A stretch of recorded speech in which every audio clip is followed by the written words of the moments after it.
आप देख रहे हैं मुनसिफ टीवी का ग्राउंड रिपोर्ट और मैं हूं शाहिद टाक। जम्मू कश्मीर के शोपियान ज़िले में सेब उतारने का सीज़न शुरू हो चुका है और आजकल शोपियान ज़िले में सेब उतारने में काश्तकार मसरूफ़ है।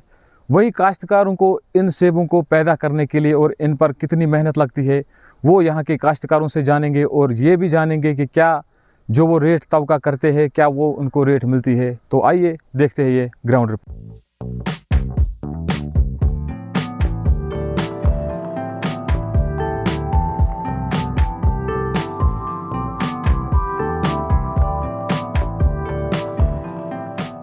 वहीं शोपियान ज़िले को सेबों का शहर भी कहा जाता है क्योंकि यहाँ का सेब पूरे मुल्क में रंगदार और मिठास के लिए मशहूर है।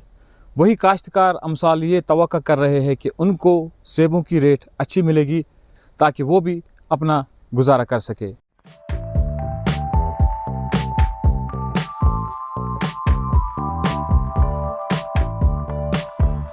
दीदी ना मांग रही थी कि हमारा क्रॉप इंश्योरेंस होना चाहिए। आपको पता ही है कि पिछले महीने हमारे कम से कम 50 गाँव में ओलाबारी हुई जिससे हमारा पूरा का पूरा क्रॉप ख़त्म हो गया। ये हमने पहले भी 2-3 साल से हम गवर्नमेंट को अपील करते थे कि हमारी जो सेब की फसल है उसको क्रॉप इंश्योरेंस में लाया जाए, हार्टिकल्चर को क्रॉप इंश्योरेंस में लाया जाए।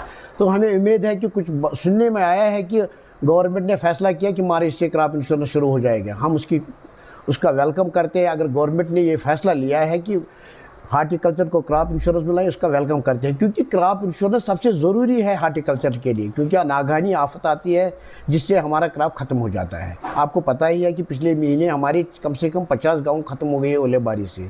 उनको एक पैसा भी नहीं आएगा सेब, सारा उन्होंने फिर तोड़ के ज़मीन बोस किया है सारा सेब, क्योंकि अगर उनका क्रॉप इंश्योरेंस तो थोड़ा बहुत उनका दवाई का खर्चा निकल जाता है या खाद का खर्चा निकल जाता है। कि आजकल हमारा फ्रूट का सीज़न ज़ोरों पर चल रहा है। सब रेट पहले बढ़िया था, 1200-1300 यहाँ का माल बिक रहा था, लेकिन उन्होंने जब से उन्होंने शुरू किया है फिर आना शुरू हो गया है अफ़गानिस्तान का सेब, तो हमारा सेब 400-500 रुपये नीचे आ गया। इससे हमारे ग्रोवर को बहुत नुकसान हो जाता है क्योंकि ये लोग जब बाहर कम सेब यहाँ बेचते हैं तो हमारे सेब की रेट बहुत कम हो जाते हैं, जिससे हमारे किसान बहुत परेशान होते हैं, उनको बहुत नुकसान हो जाता है। गवर्नमेंट को चाहिए उनको टैक्स लगाए, पूरा टैक्स उनको लगाए बाहर की सेबों को, ताकि हमारे ग्रोवरों को रेट सही मिल जाए। किसान पूरी साल मेहनत करता है, जब लास्ट में बेचना होता है तो बाहर का सेब आता है, उनको रेट कुछ नहीं मिलता है। इसलिए हम गवर्नमेंट से गुजारिश करते हैं कि जो बाहर के सेब हैं उनमें पूरी कस्टम ड्यूटी लगाई जाए ताकि हमारा सेब अच्छे रेट में बिक जाए। और हार्वेस्ट की अगर मैं बात करता हूँ, शोपियान के कई इलाकों में हार्वेस्ट जो है वो शुरू हो चुका है, लेकिन कुछ इलाके बिल्कुल मायूस हैं क्योंकि वहाँ पे आला बारी की वजह से लोगों को काफ़ी मुश्किलों से दो चार होना पड़ा।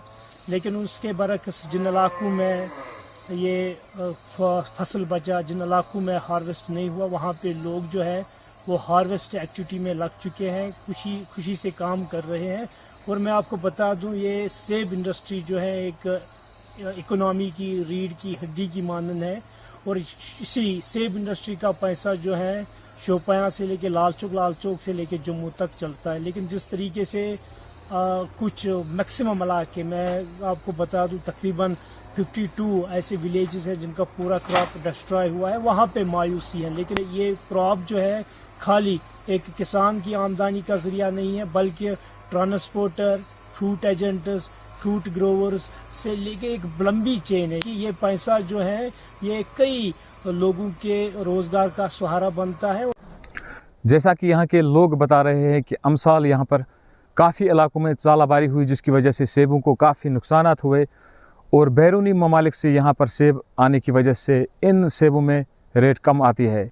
तो तवक्का यही करते हैं कि सेबों को इंश्योरेंस के ज़िम्मे में लाया जाएगा ताकि काश्तकारों को जब भी कोई नागानी आफत से गुजरना पड़े तो उनको सरकारी मुआवजा मिले। शाहिद टाक, मुनसिफ टीवी, शोपियान।